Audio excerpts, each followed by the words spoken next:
ನಮಸ್ಕಾರ. ಕಳೆದ ಎಪಿಸೋಡ್ಗೆ ಒಳ್ಳೊಳ್ಳೆ ಕಾಮೆಂಟ್ಸ್ ಕೊಟ್ಟಿದ್ದೀರಾ, ನಿಮ್ಮ ಅಭಿಪ್ರಾಯ ಅನುಭವಗಳನ್ನ ಹಂಚ್ಕೊಂಡಿದ್ದೀರಾ, ಜೊತೆಗೆ ಕೆಲವು ಒಳ್ಳೆ ಜ್ಯೋತಿಷಿಗಳ ಬಗ್ಗೆ ಇನ್ಫಾರ್ಮೇಷನ್ ಕೊಟ್ಟಿದ್ದೀರಾ. ನಿಮ್ಮೆಲ್ರಿಗೂ ಹೃತ್ಪೂರ್ವಕ ಧನ್ಯವಾದಗಳು. ಜ್ಯೋತಿಷ್ಯದ ಬಗ್ಗೆ ನಾನು ಓದಿದ 2 ಪುಸ್ತಕಗಳ ಬಗ್ಗೆ ಹೇಳ್ತೀನಿ ಅಂತ ಲಾಸ್ಟ್ ಎಪಿಸೋಡಲ್ಲಿ ಹೇಳಿದ್ದೆ. ಲೈಫಲ್ಲಿ ಫಸ್ಟ್ ಟೈಮ್ ನಾನು ಇಂಥ ಪುಸ್ತಕಗಳು ಓದಿದ್ದು. ಆ ಪುಸ್ತಕನ ಕೊಟ್ಟಿದ್ದು ನಮ್ಮ ghost director Sudesh K Rao. ಅವ್ರು ಯಾಕೆ ಕೊಟ್ಟರು ಅನ್ನೋದಕ್ಕೆ ಒಂದು ಇಂಟ್ರೆಸ್ಟಿಂಗ್ ಕತೆ ಇದೆ.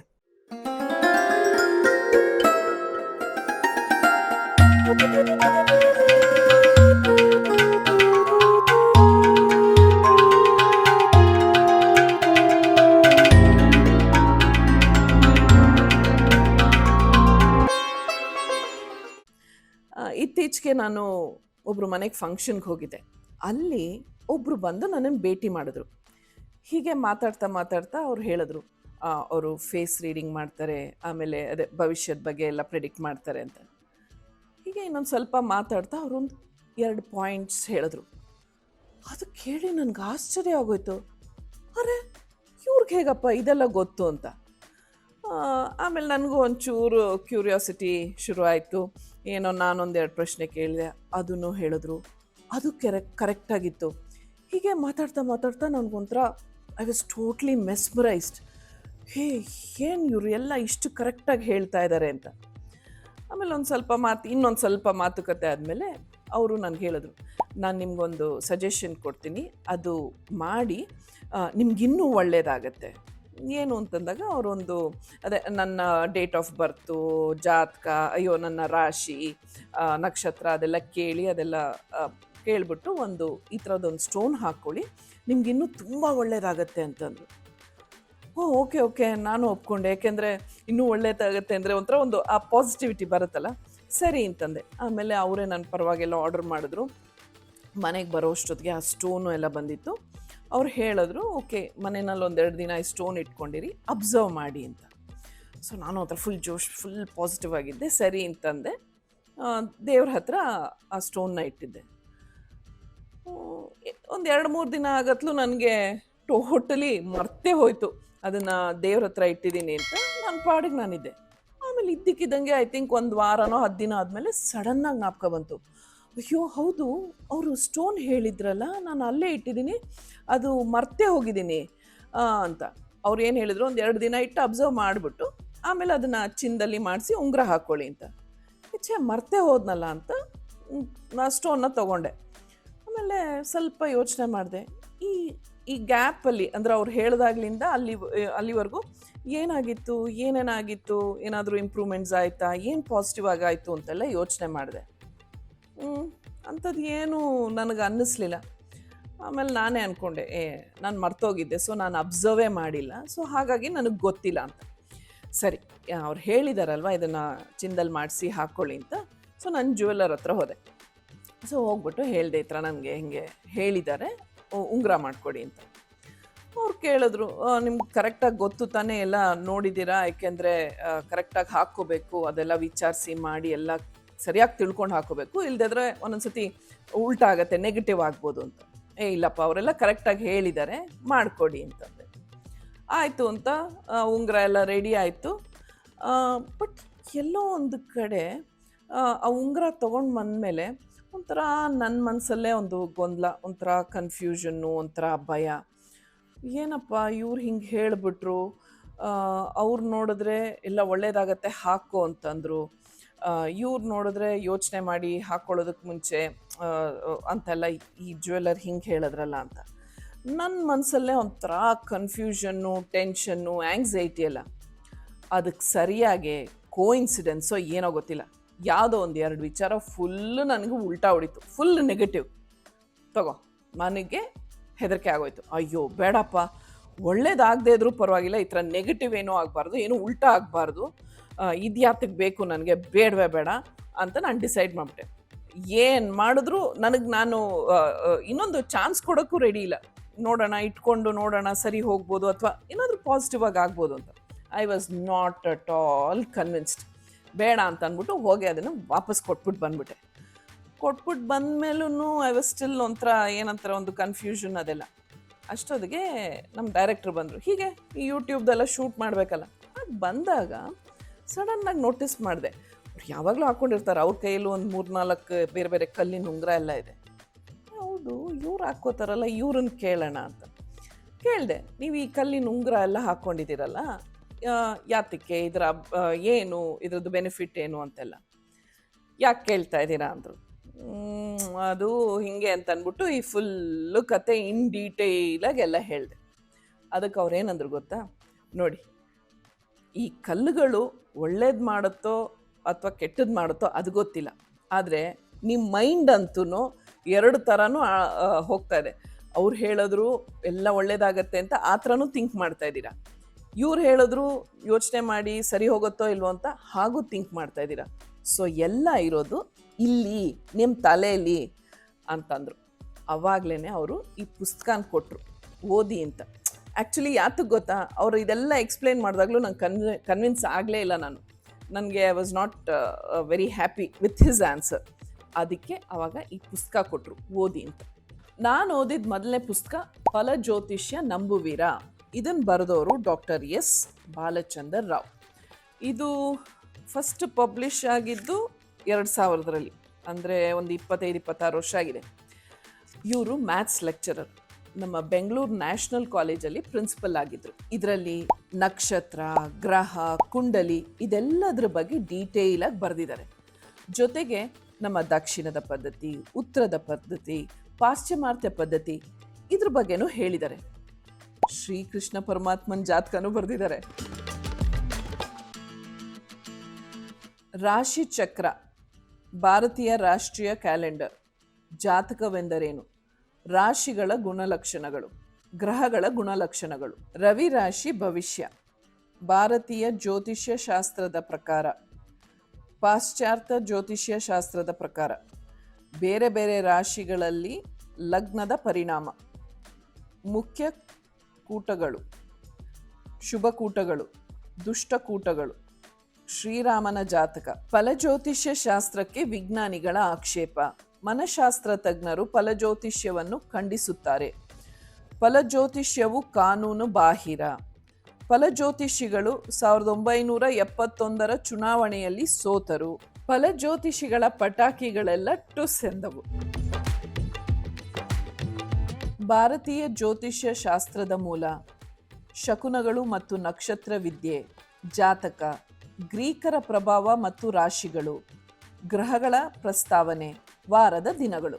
ಹೀಗೆ ಜಾತಕ, ಜ್ಯೋತಿಷ್ಯದ ಬಗ್ಗೆ ಬಹಳಷ್ಟು ವಿಷಯಗಳನ್ನ ಈ ಬುಕ್ಕಲ್ಲಿ ಬರೆದಿದ್ದಾರೆ. ಎಲ್ಲ ಓದ್ತಾ ಹೋದರೆ ಒಂದು ಮೋರ್ ದೆನ್ 10 ಅವರ್ಸೇ ಬೇಕಾಗತ್ತೆ.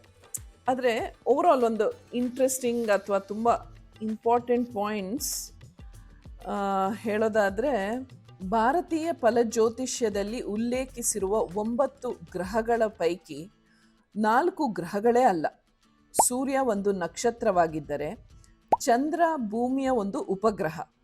ರಾಹು ಮತ್ತು ಕೇತುಗಳು ಕೇವಲ ಕಾಲ್ಪನಿಕ ಜಾಮಿತಿಯ ಬಿಂದುಗಳು. ಹೀಗೆ ಇವರು ಬಹಳಷ್ಟು ಇಂಟ್ರೆಸ್ಟಿಂಗ್ ಫ್ಯಾಕ್ಟ್ಸ್ಗಳ ಬಗ್ಗೆ ಹೇಳಿದ್ದಾರೆ. ಅದರಲ್ಲೊಂದು, ಫಲಜ್ಯೋತಿಷಿಗಳು 1971ರ ಚುನಾವಣೆಯಲ್ಲಿ ಸೋತರು. 1971 ಲೋಕಸಭಾ ಎಲೆಕ್ಷನ್ನಲ್ಲಿ ಕಾಂಗ್ರೆಸ್ ಡಿವೈಡ್ ಆಗಿ 2 ಬೇರೆ ಬೇರೆ ಪಾರ್ಟಿ ಆಯಿತು. ಇಂದಿರಾ ಗಾಂಧಿಯವರು ಗೆಲ್ಲೋದೇ ಇಲ್ಲ ಅಂತ ನಮ್ಮ ದೇಶದ ಫೇಮಸ್ ಜ್ಯೋತಿಷಿಗಳೆಲ್ಲ ಪ್ರೆಡಿಕ್ಟ್ ಮಾಡಿದ್ರಂತೆ, ಗ್ಯಾರಂಟಿ ಕೊಟ್ರಂತೆ ಗೆಲ್ಲಲ್ಲ ಅಂತ. ಇದ್ರ ಬಗ್ಗೆ ಪೇಪರಲ್ಲೆಲ್ಲ ಆರ್ಟಿಕಲ್ಲು ಬಂದಿತ್ತಂತೆ. ಆದರೆ ರಿಸಲ್ಟ್ ಬಂದಾಗ ಇಂದಿರಾ ಗಾಂಧಿಯವರೇ ಗೆದ್ರು. ನೋಡಿ, ಇಲ್ಲಿ ಬರೆದಿದ್ದಾರೆ. ದೆಹಲಿಯ ಶ್ರೀ SP ಉದ್ರೇನ್ ಎಂಬುವರ ಪ್ರಕಾರ ಶನಿಯ ಅಂತರದಲ್ಲಿ ಶನಿಯು ಸ್ವಂತ ಭುಕ್ತಿ ಹಾಗೂ ದಶೆಯಲ್ಲಿದ್ದಾಗ ಇಂದಿರಾ ಗಾಂಧಿಯವರು ಅಧಿಕಾರದಿಂದ ಹೊರದೂಡಲ್ಪಡುವರು. ಇವರು ಈ ಪುಸ್ತಕದಲ್ಲಿ ಇನ್ನೊಂದು ಇಂಟ್ರೆಸ್ಟಿಂಗ್ ವಿಷಯನ ಮೆನ್ಷನ್ ಮಾಡಿದ್ದಾರೆ. ವೇದಗಳ ಕಾಲದಲ್ಲಿ ಈ ಸೋಮವಾರ, ಮಂಗಳವಾರ, ಬುಧವಾರ ಈ ವಾರದ 7 ದಿನದ ಕಾನ್ಸೆಪ್ಟೇ ಇರಲಿಲ್ವಂತೆ. ಆಗಿದ್ದು ನಕ್ಷತ್ರ, ತಿಥಿ, ಪಕ್ಷ, ಮಾಸ ಮಾತ್ರ. ಈ ವಾರಕ್ಕೆ 7 ದಿನ ಅನ್ನೋ ಕಾನ್ಸೆಪ್ಟು ಡೆವಲಪ್ ಆಗಿದ್ದು ಬ್ಯಾಬಿಲೋನಿಯಾಯಿಂದ. ಆಮೇಲೆ through Greek and Roman culture ಬೇರೆ ಎಲ್ಲ ಕಡೆಗೂ ಸ್ಪ್ರೆಡ್ ಆಯಿತು. ಅಲ್ಲಿ 7 ದಿನಗಳಿಗೆ 7 ಗ್ರಹಗಳ concept: sun, moon, Mars, Mercury, Jupiter, Venus and Saturn. Varaha Mihira ಕಾಲದಲ್ಲಿ ಅಂದರೆ 6th ಸೆಂಚುರಿ ವಾರದ 7 ದಿನಗಳು ಕಂಪ್ಲೀಟ್ ಆಗಿ ಎಸ್ಟಾಬ್ಲಿಷ್ ಆಯಿತು. ಗ್ರಹಗಳಿಗೆ ಸಂಬಂಧಪಟ್ಟ ಹಾಗೆ ದಿನದ ಹೆಸರು ಕೂಡ ಫಿಕ್ಸ್ ಆಯಿತು. ಇದನ್ನೆಲ್ಲ ನಾನು ಹೇಳ್ತಾ ಇರೋದಲ್ಲ, ಈ ಪುಸ್ತಕದಲ್ಲಿದೆ. ಇವರು ಕೊನೆಯಲ್ಲಿ ಸ್ವಾಮಿ ವಿವೇಕಾನಂದರ ಮಾತನ್ನ ಓದುಗರಿಗೆ ಅಡ್ವೈಸ್ ಆಗಿ ಹೇಳಿದ್ದಾರೆ. ಜ್ಯೋತಿಷ್ಯ ಮುಂತಾದ ಈ ದುರ್ಬೋಧ ವಿಷಯಗಳು ಸಾಮಾನ್ಯವಾಗಿ ದುರ್ಬಲ ಮನಸ್ಸಿನ ಲಕ್ಷಣಗಳು. ಆದ್ದರಿಂದ ಅವುಗಳು ನಮ್ಮ ಮನಸ್ಸಿನಲ್ಲಿ ಪ್ರಬಲವಾಗುತ್ತಿದ್ದಂತೆಯೇ ನಾವು ವೈದ್ಯಕೀಯ ತಜ್ಞರನ್ನು ಕಾಣಬೇಕು ಹಾಗೂ ಒಳ್ಳೆಯ ಆಹಾರವನ್ನು ಸೇವಿಸಬೇಕು ಮತ್ತು ಸಾಕಷ್ಟು ವಿಶ್ರಾಂತಿಯನ್ನು ಪಡೆಯಬೇಕು.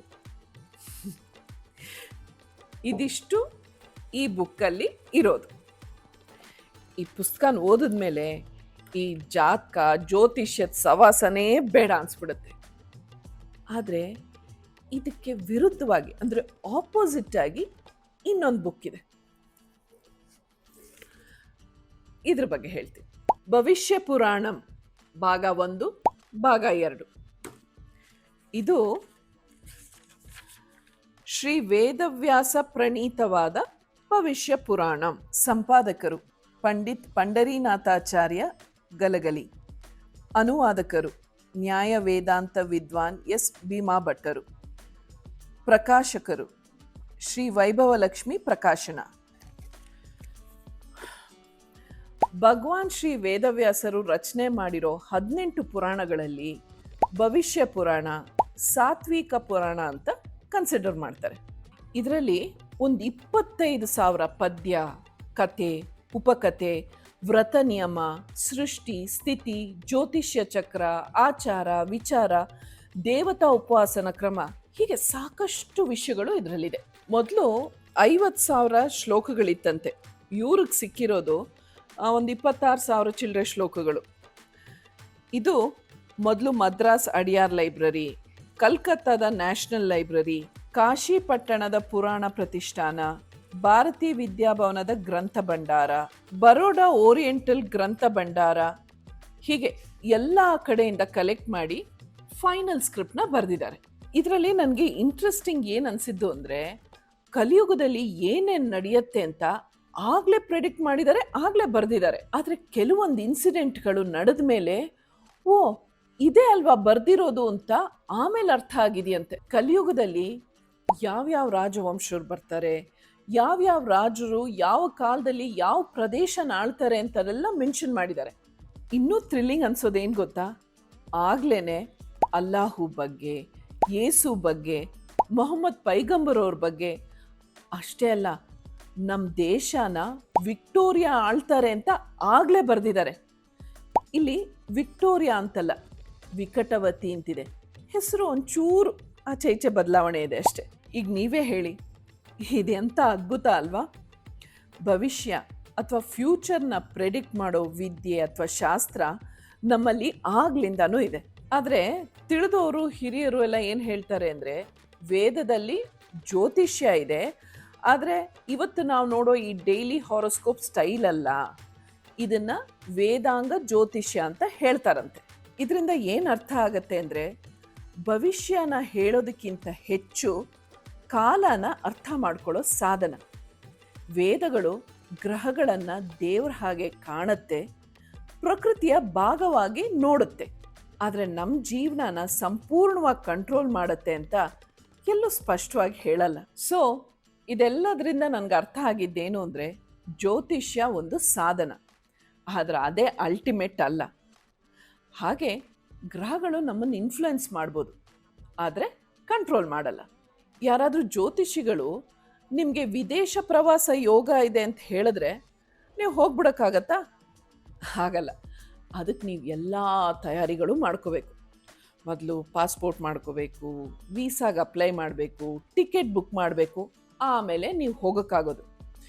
ಜ್ಯೋತಿಷಿ ಹೇಳಿದ್ದಾರೆ ಅಂತ ನೀವು ಸುಮ್ಮನೆ ಕೂತ್ಕೊಂಡ್ಬಿಟ್ರೆ ನೀವು ಫಾರಿನ್ಗೆ ಹೋಗಲ್ಲ.